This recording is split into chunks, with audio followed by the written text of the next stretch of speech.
આજે હું તમારી સાથે શેર કરીશ ઘઉંના લોટમાંથી બનેલી મેથી મઠરી કે મેથી પારા કે મેથી પૂરી, તમે કાંઈ પણ નામ આપી શકો છો, પણ ઘઉંના લોટમાંથી બનતી હોવાથી એકદમ હેલ્ધી રહેશે અને તમે આ બનાવીને 15 થી 20 દિવસ સુધી સ્ટોર પણ કરી શકો છો।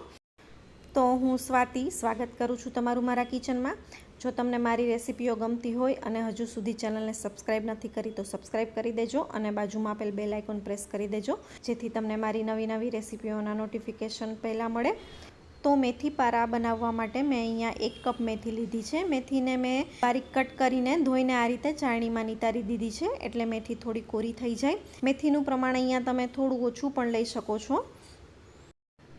પછી એક પેનમાં 1 ટેબલ સ્પૂન જેટલું તેલ ગરમ કરવાનું છે। તેલ ગરમ થાય એટલે આપણે મેથીને સાંતળી લેવાની છે તેલમાં।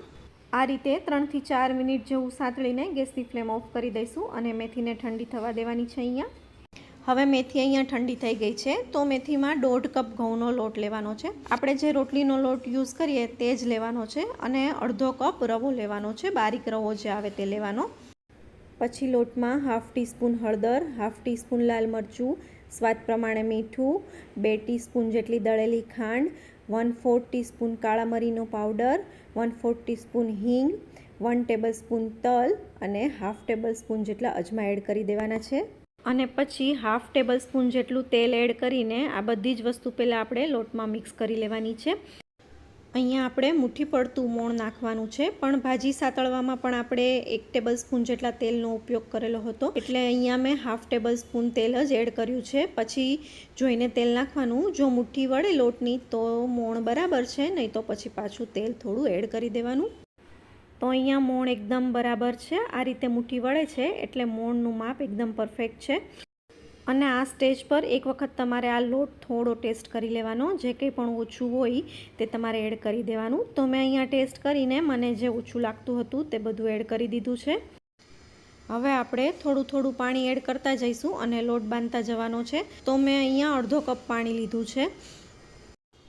આપણે જેવો પરોઠાનો લોટ બાંધીએ તેવો જ આ લોટ બાંધવાનો છે, બહુ ઢીલો પણ નહીં, બહુ કઠણ પણ નહીં। તો મેં અહીંયા અડધો કપ પાણી લીધું હતું અને મને લોટ બાંધવા માટે બધા જ પાણીની જરૂર પડી છે। અડધા કપમાંથી 1 કે 2 ચમચી જેટલું પાણી બચેલું છે। તો લોટ અહીંયા બંધાઈ ગયો છે। લોટને તેલથી કૂણવીને 10 મિનિટ માટે રેસ્ટ આપવાનો છે। આવો હવે આપણે આગળની પ્રોસેસ જોઈ લઈએ। હવે આ મેથી પારા માટે આપણે એક સાટો તૈયાર કરવાનો છે। તો તેના માટે 2 ટેબલસ્પૂન જેટલું ઘી ગરમ કરીને મેં તેમાં 3 ટેબલસ્પૂન કોર્નફ્લોર એડ કર્યો છે। તમે અહીંયા કોર્નફ્લોરની જગ્યાએ મેંદો કે ચોખાનો લોટ કે ઘઉંનો લોટ પણ વાપરી શકો છો। પછી એકદમ સરસ રીતે મિક્સ કરીને આ સાટાને આપણે થોડીવાર માટે સાઈડ પર મૂકી દઈએ। હવે આ મેથી પારા કઈ રીતે વણવાના તે જોઈ લઈએ। તો અહીંયા જેટલો લોટ બાંધેલો હતો તેમાંથી મેં મીડિયમ સાઇઝના 5 લુવા કરી લીધા છે આ રીતે। અને આ રોટલી તમે વણો તે બહુ પતલી પણ નહીં અને જાડી પણ નહીં, તે ટાઈપની વણવાની છે। બહુ જાડી રાખશો તો વચ્ચેથી કાચી લાગશે, એટલે આ રીતે મીડિયમ રોટી વણી લેવાની। અને કોરો લોટ લઈને વણશો તો નીચે ચીપકશે પણ નહીં અને એકદમ સરસ વણાઈ જશે। બસ તો આ રીતની મીડિયમ થીક અને થોડી મોટી રોટલી વણીને હવે આપણે તેમાં સાટો લગાવવાનો છે। સાટાની કન્સિસ્ટન્સી આ રીતની હોવી જોઈએ। જો થોડો પતલો સાટો લાગતો હોય તો થોડો ફરીથી લોટ એડ કરી દેવાનો। જો પતલો સાટો લગાવશો તો પછી જ્યારે તમે આ શક્કરપારા તળશો ત્યારે વધારે પડતા તેલ લાગશે, એટલે આ રીતની ઘાટી કન્સિસ્ટન્સી જ રાખવાની સાટાની। અને પછી આ રીતે બધે જ થોડો લગાવીને ઉપર કોરો લોટ છાંટીને આ રીતે બંને બાજુથી ફોલ્ડ કરી દેવાનો અને બંને બાજુ ઉપર આ રીતે ફરીથી સાટો લગાવી દેવાનો। આપણે જે રીતે પાતરા વાળીએ તે જ રીતે આ વાળવાનું છે અને ઉપરથી ફરી કોરો લોટ લગાવીને પછી આ રીતે બંને બાજુથી ફોલ્ડ કરી દેવાનું અને પછી તેને સ્ક્વેરમાં જ વણી લેવાનું છે, હળવા હાથે વણવાનું। આ રીતે તમે સાટો લગાવીને લોટ છાંટીને આ શક્કરપારા બનાવશો તો અંદરથી એકદમ પડપડવાળા બનશે અને ક્રિસ્પી બનશે। હવે ફરીથી એક વખત સાટો લગાવીને ફોલ્ડ કરી દેવાનું છે અને પછી પાછું એકદમ હળવા હાથે વણી લેવાનું।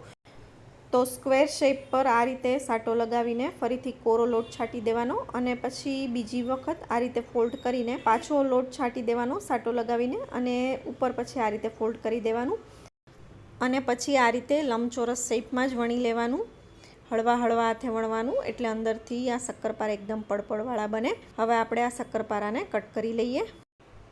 તો આ રીતે પતલી પટ્ટીમાં કટ કરીને હવે આપણે આ શક્કરપારા તળી લેવાના છે।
નથી થવા દેવાનું. આ રીતે તમે શક્કરપારા તેલમાં એડ કરો અને ધીમે ધીમે ઉપર આવે એ ટાઈપનું તેલ ગરમ કરવાનું છે. જો બહુ વધારે પડતું તેલ ગરમ થઈ જશે અને એ તેલમાં તમે શક્કરપારા નાખશો તો તરત જ ઉપરથી લાલ થઈ જશે અને અંદરથી કાચા રહેશે. એટલે આ રીતે તેલ ગરમ થાય એટલે ધીમે ધીમે શક્કરપારા આપણે એડ કરતા જઈશું અને બધા જ શક્કરપારા ઉપર ન આવે ત્યાં સુધી આપણે જારો અડાડવાનો નથી. બધા પારા તળાઈને ઉપર આવી જાય પછી જ આપણે ટચ કરીશું. આ રીતે બધા જ પારા ફૂલીને ઉપર આવી જશે પછી આપણે ધીમે ધીમે જારો અડાડવાનો છે અને પલટાવીને મીડિયમ ટુ સ્લો ગેસ પર તળી લેવાના છે. લગભગ 3 થી 4 મિનિટ જેવું થશે એક બેચને તળાતા. સવારે ચા સાથે કે બાળકોનો લંચ બોક્સ કે પછી સાંજની નાની નાની ભૂખ માટે પણ આ નાસ્તો એકદમ પરફેક્ટ છે. જો રેસીપી ગમે તો એક વખત જરૂર ટ્રાય કરજો અને મને કમેન્ટમાં કહેજો કે કેવી બની. તો અહીંયા એક બેચ તળાઈને રેડી થઈ ગયો છે અને હવે હું બીજો બેચ પણ આ જ રીતે તળી લઈશ.